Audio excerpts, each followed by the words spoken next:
Greetings, friends, foes, and neithers. Welcome to another episode of SpookTober.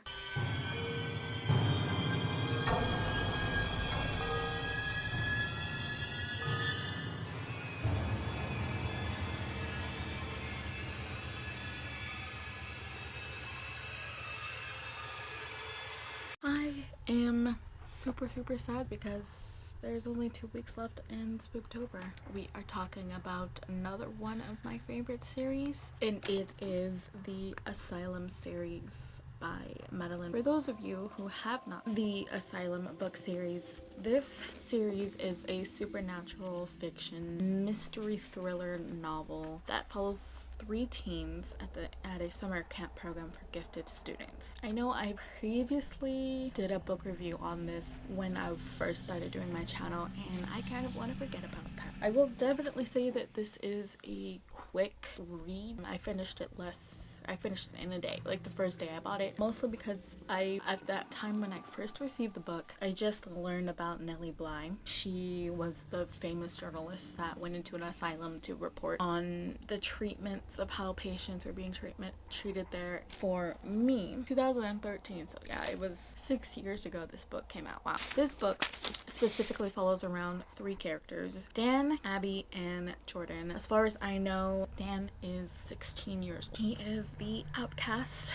of the group. We have Abby, which is the girl, and she is kind of like the artsy. And we have Jordan, who is a gay mathematician, and his parents have sent him away because of sending him away to conversion camp, and they thought that's what this was. What I really loved is how immersive it was with the pictures that was provided in the book, letters, the like weird creepy things, and I think that was one of the main reasons why I picked up this book, because I have never read a chapter book other than like Goosebumps or something like that, which was a long time ago, but I've never read a book that had provided like pictures to go along with the reading. So I thought it was very immersive in that way. As the main character Dan discovers this like random room in this dormitory, he starts uncovering things and discovering that they basically put a wall over what the asylum that used to be there. They put a pretty name on. They're making it like a summer inclusive special program for like college students and seniors in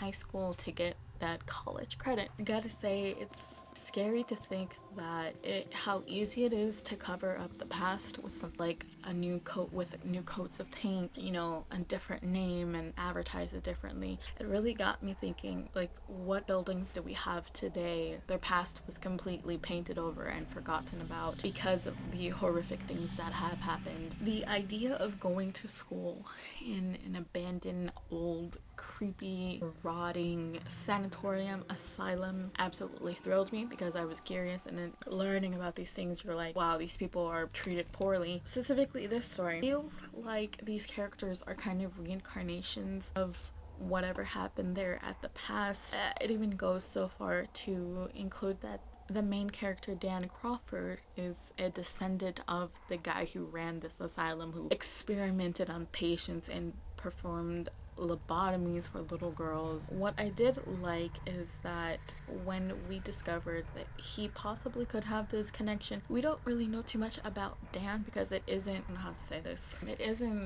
written that we are to know about him. It's supposed to be like we need to fill in the pieces with our own imaginations, as per what a thriller novel would normally be, where it heavily relies on the impliance of readers to fill in the blank pieces. But pretty early on, we don't know too much about him. We don't, in this particular place, Brookline, his family line, his original bloodline was there. The other people were like patients that were there. They are kind of like it was hinted that they are reincarnations. For me, this book was a quick read, but that was because I remember being so enthralled with the idea of learning about an asylum. As far as the book series goes, I think for her first debut novel. It was groundbreaking because I don't think nobody has ever taken it into a fantasy faction where we are linking the past and the present and seeing it through the lens of a 16-year-old child, which, by the way, this 16-year-old child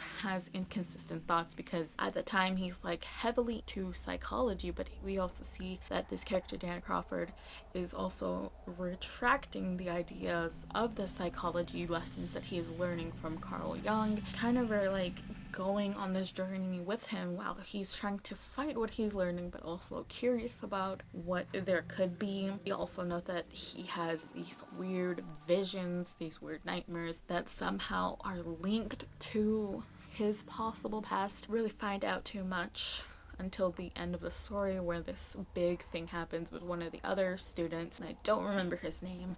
One of the other students there went freaking insane, jumped out a window, I do believe, was like possessed kind of by the past spirit of a serial killer who was known as, he was like one of the ones that went around, posed his victims. We get this cliche stormy night of something bad is going to happen, and it's pretty prominent that we know that something isn't going to go right. Really too sure if I would actually go back and reread the series. Pretty early on we get set up to know that this is going to be a series because there's a lot of plot holes, there's a lot of blanks that we don't really know what's going to happen. A lot of the times when authors do this is because they plan on writing a series. I would know because I'm planning on writing a series right now with the help of my professors who are currently and avidly ripping my stuff apart. As a series, if you were to read this book alone, I would not recommend it because this book is like completely set up for you to read based off of a series. It wouldn't stand as its own